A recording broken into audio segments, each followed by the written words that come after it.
Jeff, you guys fall big here to North Texas. What happened today? Yeah, Eric did a great job. His kids bouncing back. They got their butt embarrassed last week, and his kids responded correctly. They were angry, and they whipped our tail. They kicked our ass, to be honest with you. And most of it was self-inflicted. I mean, penalties that killed drives, penalties that killed turnovers, a lot of drop passes on great throws. And in spite of all that, we're still in the thing. 17-14, 4th and 1. They execute that. Then they execute 3rd and 9, 3rd and 8, 3rd and 12, all the draws into a light box that we still got to get somebody down. And I really, it'll be a school record. I can promise you how many tackles were broken today by their running backs. We didn't tackle. And Eric's guys did a really good job. I promise you they felt the same way we do right now. His kids responded. And we're going to see how our guys respond. This is exactly how we got our ass in 2021, right on the same field. Everybody thought we were out. We played a great Western Kentucky team the very next week, and now we play a great Tulane team the very next week.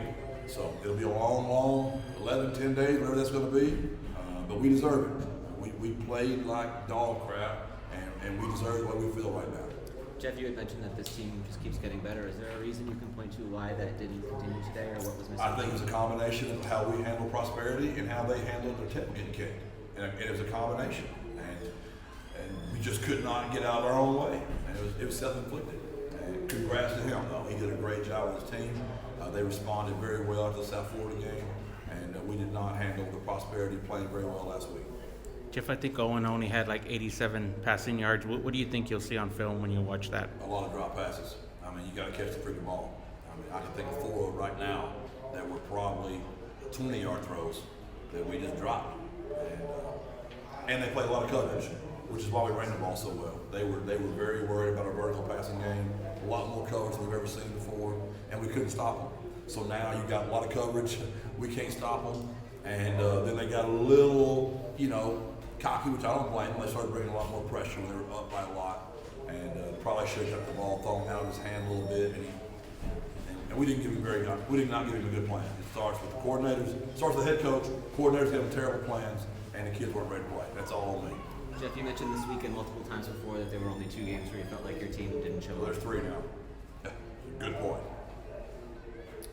This is the 7th straight road loss in conference play as well. Is there a reason that those games haven't been able to connect for you, or something that happens when you get in a hostile environment? Yeah, it's a good question. I couldn't. I know last year we were in a lot of close ones, and we couldn't pull them off. And this year the close one was Temple, and this one was just an ass whooping. So yeah, I don't know. 7 straight in a row is pretty disheartening. Jeff, I think they had 270 rushing yards. When you look at the film, what do you think you're going to see from their run game? Probably a new school record for most missed tackles.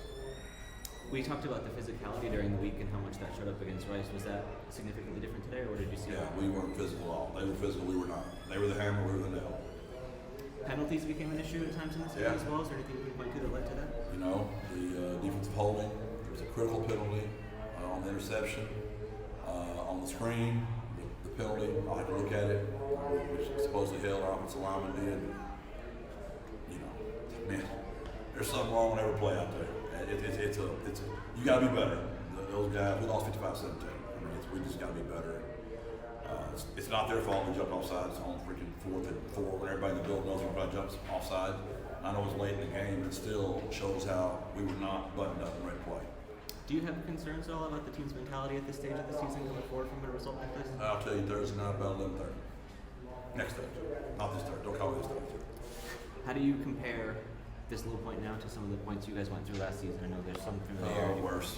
Yeah, it's worse because we were as frustrating as Tulsa was, and Rice was, and East Carolina was, and Army was.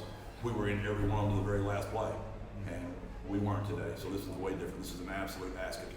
So what's the first reaction of how you have to sort of regroup from that, or what you can do to sort of have a similar turnaround that we saw last season?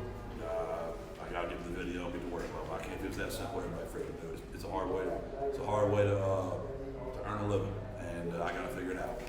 You think some of these issues are still correctable at this point in the season? The tackles, I mistakes? think we played good too much. We got to look at the injury bugs done to us. You got to be careful there because sometimes you can say some things and get injured, and it just gets worse than today, believe it or not. I got to see how bad we're injured. If we stay healthy, I think we'll come out of it. I told you though, we got these guys, and we got Tulane, and we got South Florida. So it was a very tough schedule. Appreciate it, Jeff. Thank Thank you. you. God bless. Yeah. What's up?